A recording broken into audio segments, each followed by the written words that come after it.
Hello everyone, it is book haul time again. It wouldn't be a Stranger Than Fiction show without a book haul every other video, right? So, I have some pretty cool ones in for today. I think this lot is a big whatnot purchase I did, a smaller eBay lot, and then some local pickups my wife made at a thrift store and a book show. So, let's get to it. Maybe you just saw the Robert Jordan video I posted. Actually, I just recorded it right before this one. You can tell I'm wearing the same shirt, but in the theme of that, this seller, oops, that's the other book, had a bunch of hardcover Jordans, and my friend Lexi tagged me in the show and said, hey, he's got a bunch of Jordans he's selling, so he's selling these for $3 a pop. I pick them up. Now I'll see if these are better in condition or earlier printings than mine, and then I'll swap them out, upgrade mine, and if not, I'm building these up to sell off a hardcover set online. It's much easier to sell these in sets than it is to sell them individually. So I already had some, so this is good fill-in. But here we go. This is Lord of Chaos. This is book 6, Robert Jordan. I think a couple of these might be first prints. Some of the earlier ones are not. I think in the earlier books, the printing really matters. This is the third print. Like a first print Eye of the World hardcover or The Great Hunt have some much more significant value. Here's book 5, The Fires of Heaven. These all have the Daryl K. Sweet covers, which I think his artwork is good as far as scenery, colors, weaponry, armor even. I think the big criticism I have, and maybe I've heard it before too on his, is faces. Human faces. I think that's where he struggles with the most in some of these, but the rest of it I think is done quite well. This is the prequel, New Spring. Basically focusing on Moraine and Lon and how they met.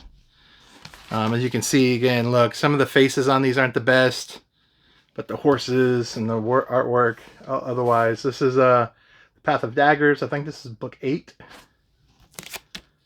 This is where the slog kind of starts happening a little. This is book 9. This may be the worst Wheel of Time book from a lot of people's opinions. Winter's Heart. And you can see I'm not a big fan of some of the faces on here. But this, the rest of it's cool. From Daryl K. Sweet. Book 10. Another one of kind of the slogs. Crosswords of Twilight.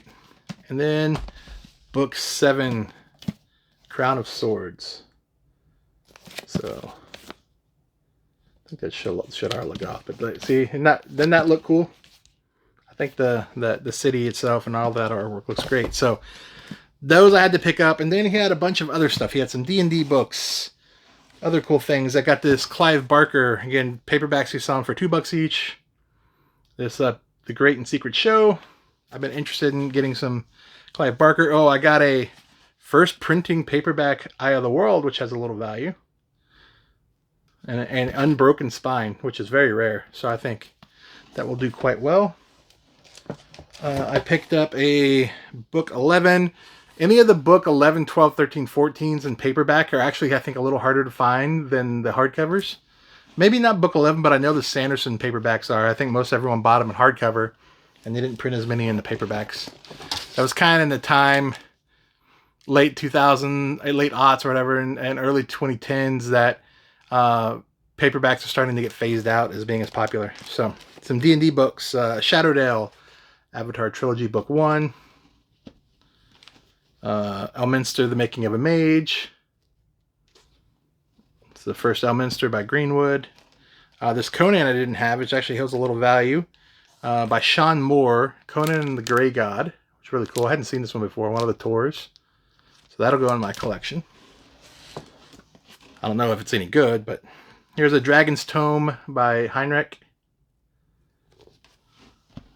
D&D book. Let's see what other I got in here. Yeah, this would be a lot of Dragonlance and I actually think it's mostly Dragonlance. Love and War, Tales 3. Oh yeah, here's the Forgotten Realms. Paul Kemp, Twilight Falling. I don't think I've had this before.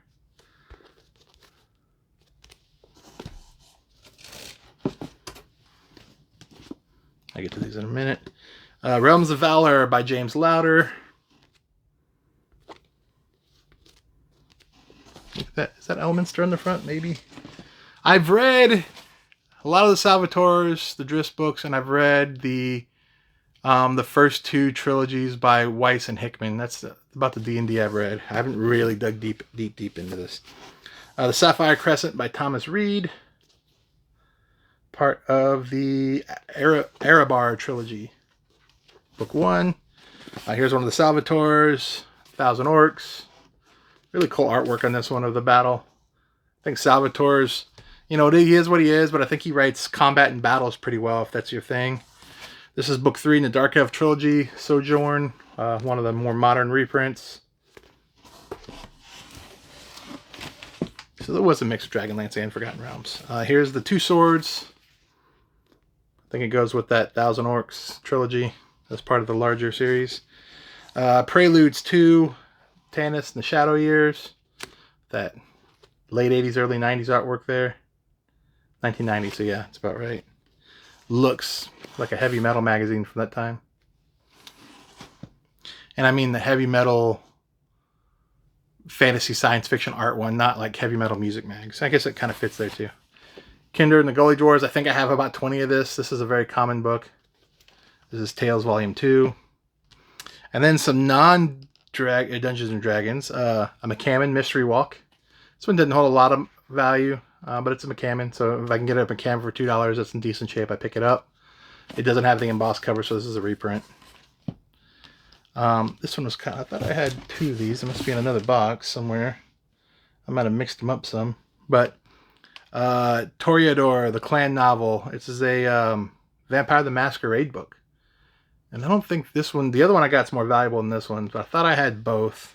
But you'll probably get that in the future haul.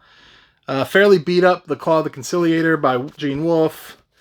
Try not to buy beat up books like this anymore if I can avoid it. I know some people love the beat up orphans, but for $2, you know, can't really go wrong there, I think.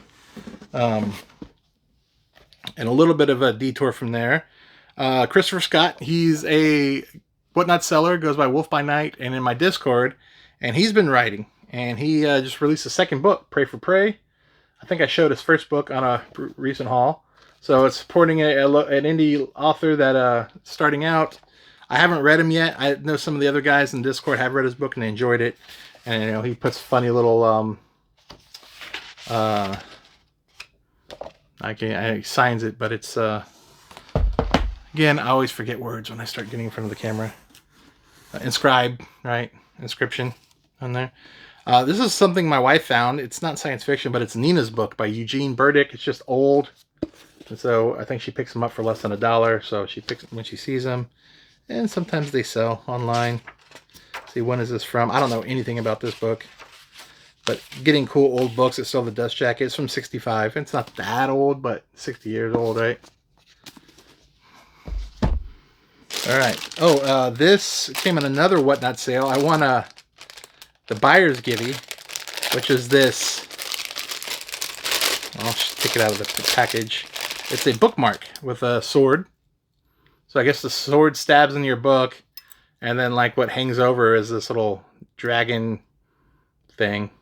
Dragon pendant or whatever you want to call it, right? So I thought that was cool. He had 2 of them, a choice of this gray one or like a green one. I picked the gray one. I don't know. Edgelord-ish. But I thought that was pretty sweet. I don't know if I'm going to use it. That's a big chunky bookmark. Kind of prefer little thin bookmarks, but either way, I'll find some use for it. Oh yeah, my wife picked this up at a sale, I believe. This is the Trials of Rumpole. Again, it's a UK penguin, not science fiction, but interesting. Usually those sell regardless. I got this. Oh, this came from when I bought those movies. And this got mixed in here. Mandingo Drum. This is Drum from the author of Mandingo, Kyle Onstad. I think it's a exploitation, slavery, the evils of slavery kind of book. Not necessarily my type of thing, but I know some of those have value. House of Stairs. This looks strange, like a suspense, kind of science fiction-ish. A horror maybe. The best-selling author of Interstellar Pig. So I don't know if you want to pause it, you can read. Maybe if you can read that, it's kind of dark, but yeah, William Slater looks interesting. This I'm actually keeping for myself. It's a cheesy Bane, and I have one of them. This is book 1 and 4 of the series, and it's like I think it's kind of cyberpunkish with magic. Kind of reminds me of Shadowrun, fast cars, and Rockstar kind of guy. Definitely not a deep read or anything, but it could be a cool fun ride. Get it? Get the pun. I picked up these 3. Again, this is from that seller that just puts 3 or 4 books on the table and runs it for $3. But these 3, the Ranger Adventures. It looks like post-apocalyptic 80s cheese. The Savage Stronghold with the embossed cover. The Rabid Brigadier, and they have some reading creases and some wear, but usually these novels have some collectability. The Madman's Mansion. Again, definitely very cheesy. You know what you're getting into. The cover says it all. Hit up a few more D&D books here. We have The Dark Heart by Tina Daniel. This is some of the Meeting Sextet books. It's book 3. Steel and Stone, book 5. So I'll show that a little longer for you to see. The Oath and the Measure, book 4. And book 2. So I need 1 and 3, which I probably have somewhere, is Wanderlust. And selling these as a set, you know, usually they go on D&D books on eBay right now, just fly. So I always recommend, if you find them cheap, pick them up if they're in good shape. And if if it's just collecting, okay. But for those who like to sell or add on to their, I don't really sell to try to turn a lot of profit. I find books, and it really just pays for the other books I get, right? And so I do some work, and enjoy it, get it in the other collectors' hands, and it kind of pays for the books I do keep.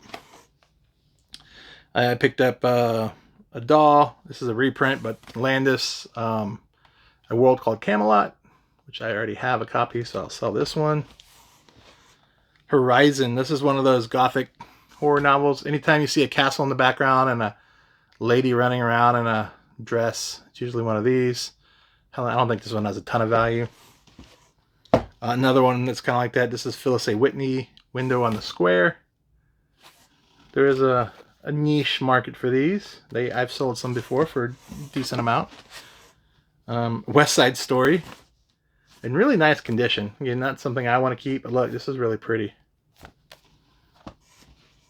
So this isn't all science fiction. There's a lot in fantasy. This is a lot of just regular fiction, or I guess this is fantasy horror, right? The Return of the Native.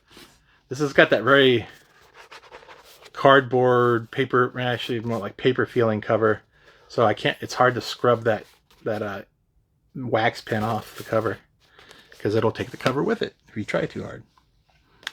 A Tarzan in this black Ballantine livery, number 11. This is Lord of the Jungle. Pretty cool. And that's a Boris, I think. Yeah, a Vallejo cover. Love his stuff. Here's Tarzan of the Apes. This is the older Ballantine version. Don't know who the artist is on that. The Sidelong Glances of a Pigeon Kicker. This is hilarious. It's got a little nudity, so watch out. And then it's Look Out Girls, Here Comes Jonathan. It's hilarious because that's my name, even though I spell it a little different. I showed it to my wife, and she got a good laugh. So that's what this is about. Here's a classic, Kim by Rudyard Kipling. And this is fiction. A British boy that I think is an orphan in India in like the turn of the century, 1900-ish. I think it's a classic. It's in really nice shape. Old Dell, so I figured I'd keep it and maybe read it one day. Also probably best known for the Jungle Book. Sam Westcott on the Planet Framingham. So I think this is kind of science fiction. Very 70s. Oh, and speaking of, a modern copy of the Jungle Book. But I think it's the Jungle Books is how he called it in the past, and then they changed it and made it the Jungle Book. Or maybe there were small, shorter stories, and this puts them all together. I think that's right. The First Conan by Howard and DeCamp and Carter. The Frazetta art, very cool. I do prefer the full cover art, but that's fine. And then I got a couple Damon Knights. This is Orbit number 12, short stories. Love the front cover. It's got that pink, reddish pink that was popular in a lot of these. Paul Lair cover. And the Rithian Terror. It's like a submarine on this one. I haven't read this. I haven't read any Damon Knight yet, but it seems interesting. And here's, if you want to read what it's about, it's an award copy. You don't see many award books. It's in Roman numerals, and I think it says 65. So, trying to cut. I still have enough books to do another haul video coming up. I'm trying to divide it in half, so I don't keep hitting you guys with the same too much content and too long. I hope you enjoyed it. Mostly a fantasy pickup this time, I think. Some science fiction mixed in. But thanks for watching, everyone. I will also be having, as per request, a Mylar video coming up. Maybe that might come out before this, so I'm sorry if I do that before this haul pickup, but we'll see. But per request again, showing how I put Mylar and where I get my Mylar covers for hardcovers from. So appreciate the views, the comments, love the comments. I respond and like every single comment. I read every single one. It just makes it more enjoyable. So even, you know, don't have to, but I love it if you guys comment too and let me know what you think. Have a great one, everyone. Bye.